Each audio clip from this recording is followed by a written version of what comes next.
Welcome to Forest of Hawthorn, Lesson 1, Rites of Passage. Rites of Passage. Within the pagan world, there are several different rites of passage, as there are in many cultures around the world. I would like to share my view of the main ones with you. Wickening, naming ceremony. I held wickening ceremonies for both my children, naming ceremonies for them both when they were about a year old. Particularly with my first child, I wanted a beautiful blessing as I had a horrible pregnancy and all sorts of complications with the birth. So the beautiful experience I anticipated turned into a bit of a nightmare. The wickening ceremony was part of my way of moving on from the bad experience of the birth. There are many emotions involved from finding out you are pregnant to giving birth, and then a whole heap of new ones whilst children grow up. Some good, some wonderful, some not so good. Celebration of life really starts once a person becomes pregnant. The anticipation and excitement, the planning and preparing both physically and mentally. Rituals and spells can be worked during this time to ask for safe labour and protection during pregnancy and childbirth. In the Druid tradition, new babies that are born are given a rite of welcoming, often combined with a naming rite, at which the child is given a name and where the parents choose guardians or goddess parents. This is when they make their vows to honour and care for the child. A wickening or naming ceremony can be a private small event with just parents and the child, or a grand affair, or anything in between. Witches and pagans that have wickening for their children use this ceremony to formally announce the child's name to the community, to invoke protection for the child, and to ask the community to teach the child the values that are important to them. Also, at this time, deity can be called upon to bless the child. The most popular age for a wickening seems to be between birth and 1 year. Although, as I understand it, a wickening can be performed at any age, even adults. Perhaps if they wish to change their name, or at a point of rebirth for themselves. I don't think it matters where the ritual is held, in a house, in a garden, a field, or the woods, wherever the parents feel comfortable. Wherever the ritual is to be held, the area should be blessed, cleansed, and consecrated before, perhaps requesting permission from the spirits of the place to accept the ritual and add their energy to it to help make the day run smoothly. Create a sacred space, maybe decorated with flowers and foliage. Cast a circle, but with the allowance that people and or young children may run or walk in or out, especially if they're not pagan and don't understand circles. A formal ritual can just include the parents and the child inside, or perhaps a less formal situation with everyone sitting around in a circle. I think it helps to have an altar as a focal point. It doesn't have to be anything grand, but maybe decorated with flowers again and contain all the tools and essentials for the ritual. A celebrant leads the ritual, holds the energy, and ensures that the ritual flows properly. If you want a less formal event, a parent or family member could say the words. A ceremony can be very flexible, but a basic guideline would be everyone gathers around the circle, the child and the parents stand at the circle's edge, the celebrant bids a welcome and gives an outline of what will happen, the circle is cast. The celebrant calls the spirits, elements, guardians, quarters, whatever suits the parents' beliefs. The circle is cast. If deity are to be called, this would be done too. Then the celebrant speaks a little about the glory of birth or new life or of the changes that happen within the family. The celebrant might now ask the parents to hold hands and vow their love to each other and their guardianship of the child. Then the celebrant asks the goddess parents to step forward and make their vow to the child. Then the child is blessed by the elements, the deities or spirits, maybe even taken to each direction and held up. The child is then given their name in sight of deity. Thanks to everyone is given, then the quarters are released, deity thanked, and the circle is uncast. I don't believe Wiccanings are historical because Wiccan is a fairly modern term. But I do believe our ancestors held naming ceremonies or blessing ceremonies for new babies.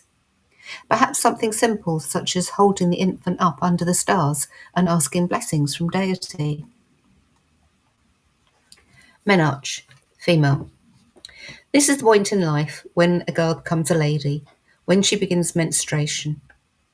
I have never seen this part of life as a curse, as some call it. Even when I have had bad ones, to me it is part of the cycle of life. It is part of what makes me a woman. A girl's menstruation can start as young as 10. It can be as late as 17 or anywhere in between. Traditionally, this was seen as a celebration of life, but in modern times it has become a subject described as a curse or a nuisance.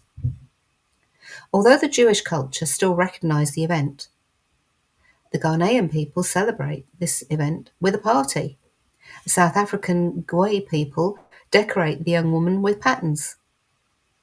A girl from the Sioux people would have a purification ritual and guidance from a holy woman. Some cultures involve piercing as part of the ceremony. The Menarche rituals I have researched involved gathering all the women within your community to celebrate. A lot have no men though, or girls that have not begun menstruation yet. They are invited to congratulate the new woman at the end of the ritual and give her gifts. An idea for this ritual would be to create sacred space, perhaps have an altar with symbols that are relevant, the earths, deity statues, pictures of honoured family members and flowers. A flower garland for the girl to wear would be good too. Cleanse and consecrate the space as you would normally. The ritual could include dancing and singing to celebrate. The girl could choose a moon mother to attend the ritual with them, to hold her hand and reassure her. A moon father could be chosen to crown the girl after the ceremony with a circlet of flowers. The girl should be dressed in white and anointed with sacred water, then led into the circle where everyone is already chanting and raising energy. The girl would then turn and call out their name, symbolizing leaving their girl child behind, leave the circle, and change into a red dress, or perhaps just put on a red sash. Meanwhile, all the other women in the circle would pass round a talking stick. As each one receives it, they would speak 2 or 3 words that summarise their own menarche experience. The girl re-enters the circle and more singing and celebrating follows. The moon mother would then bless her and perhaps give her a new moon name. Then, if men have been excluded, they could join the group and the celebrations. Maybe some storytelling and drumming too. Coming of age male. I believe the coming of age is very important. It is a time in a lot of cultures when a child becomes an adult. The magical age for boys seems to be 13. 13 is quite a special number. It is a number of transition. 1 is the individual person starting on the divine path. 3 is the number of faces of the goddess, or perhaps for Christians, the Holy Trinity. Numerology adds all the numbers together until they make only 1, so 1 plus 3 equals 4. 4 is the number of the whole, or the full circle of life. This age would possibly be a good time to talk to a child about procreation and sexuality. I do believe it is a good idea to be honest and open about such things, rather than a child learns the correct details from a parent and being able to ask questions, then learn the details in the playground. The Jewish community marked this occasion with a celebration. Native Americans, Africans, and Aboriginal tribes all make the occasion of a boy becoming a man. However, it doesn't seem to be something that we do in Europe or America from what I can tell. Some cultures involve piercing or tattooing as part of the ceremony.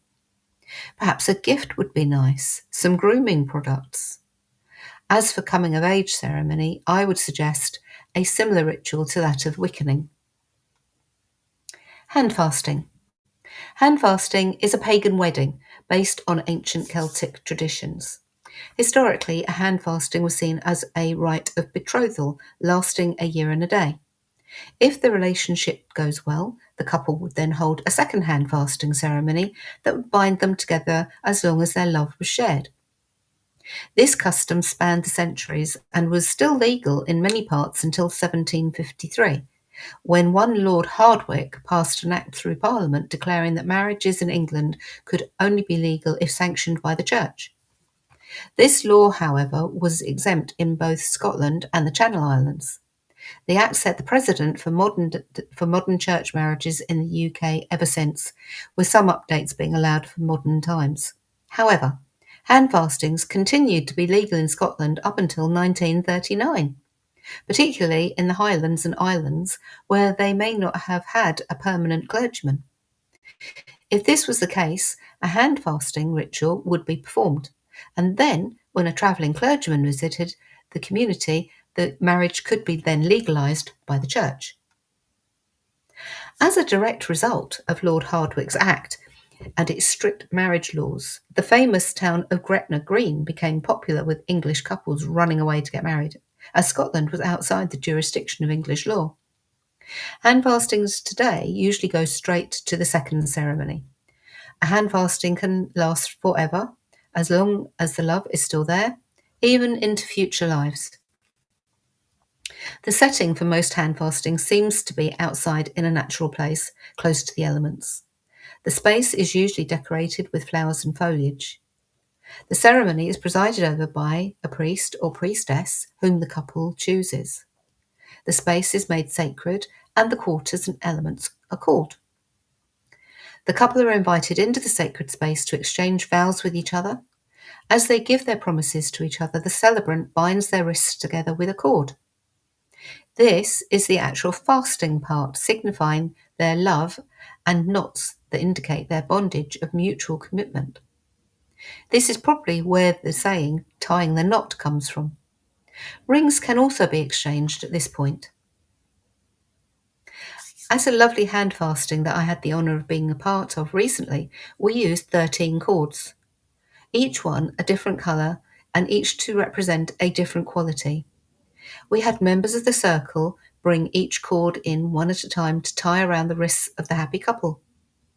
When the ceremony is over, the couple jump the broomstick, this symbolising the joining together of man with woman to ensure their future happiness and love. I have read about what was called the besom wedding, an unofficial custom that was considered quite lawful in parts of Wales until recent times. A birch besom was placed aslant in an open doorway of the house, with its head on the doorstep and the top of its handle on the doorpost. First, a young man jumped over it, then his bride, in the presence of witnesses.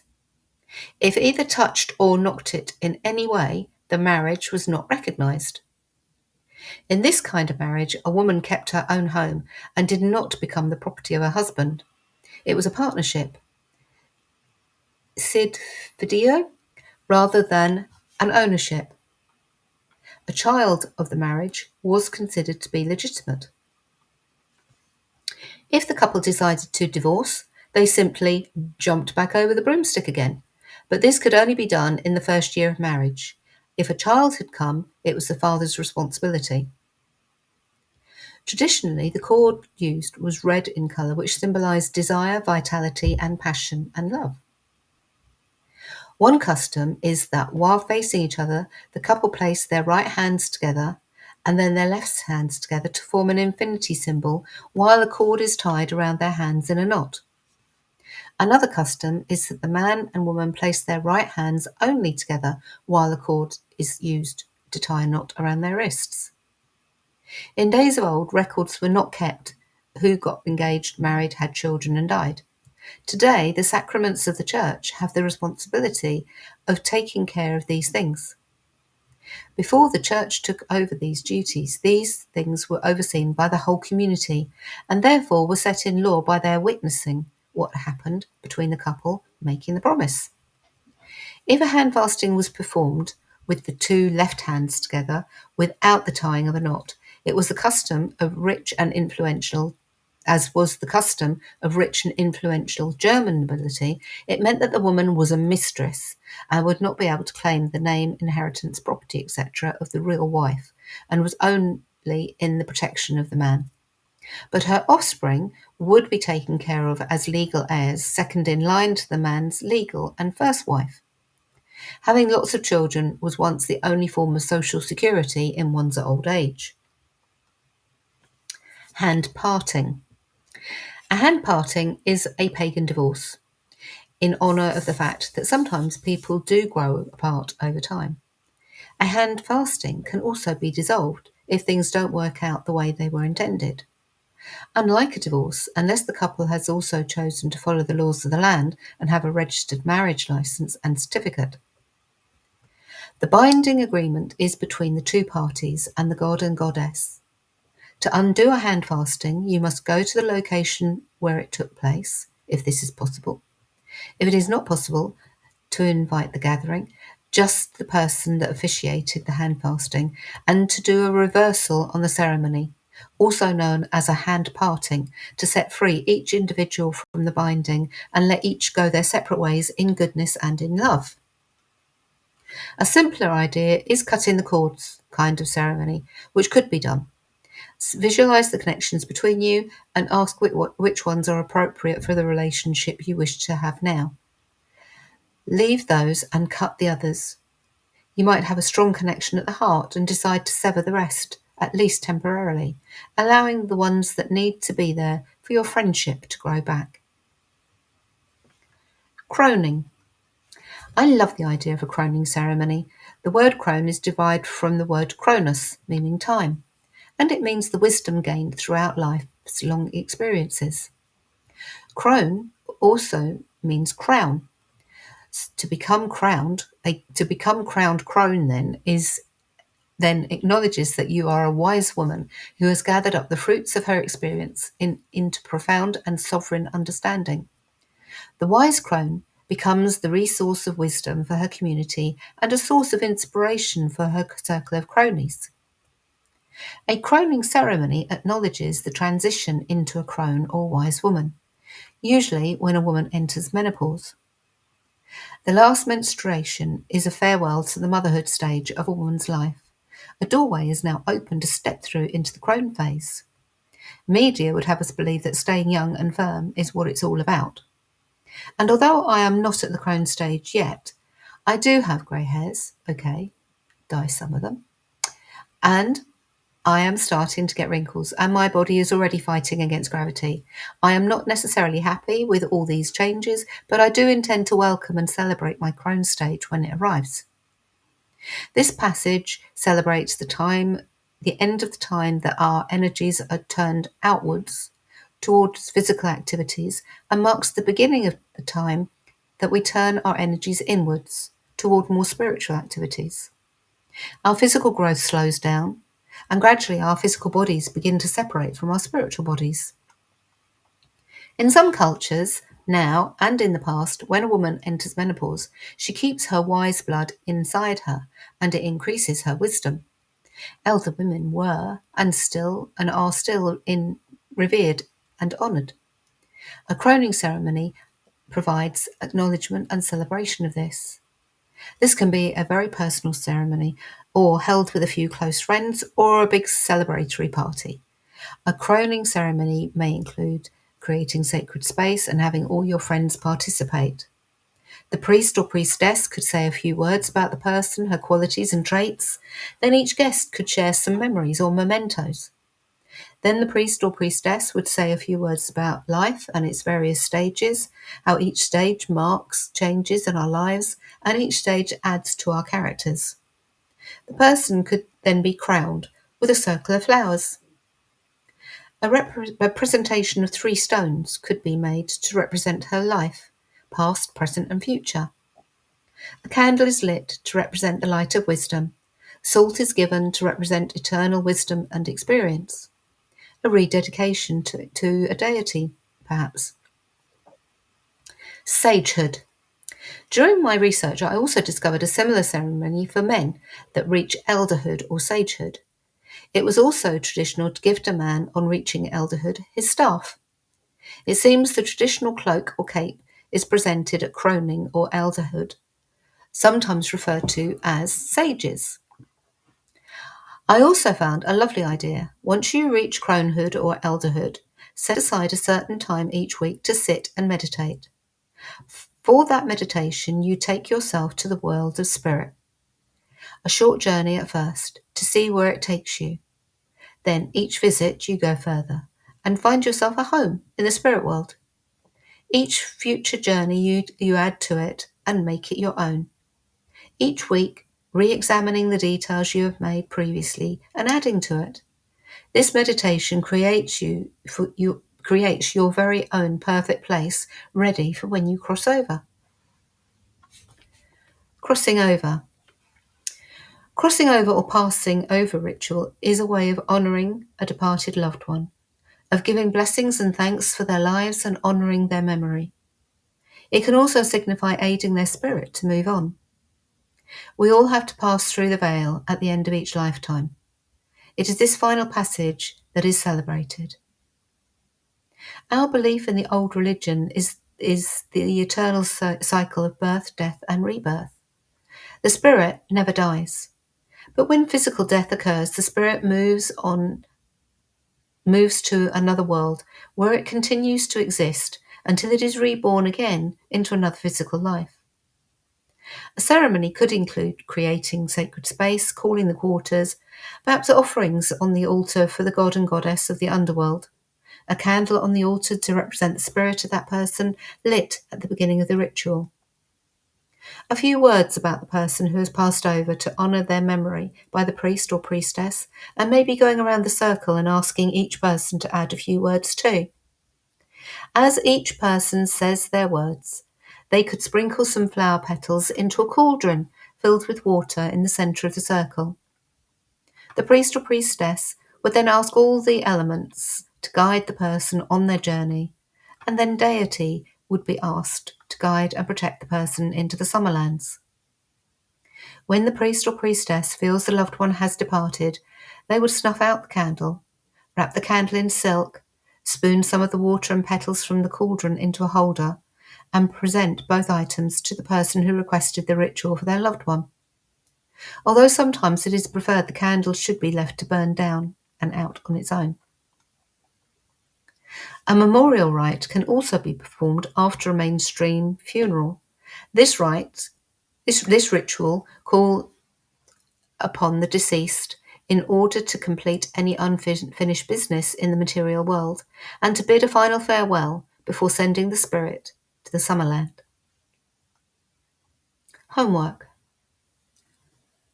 1.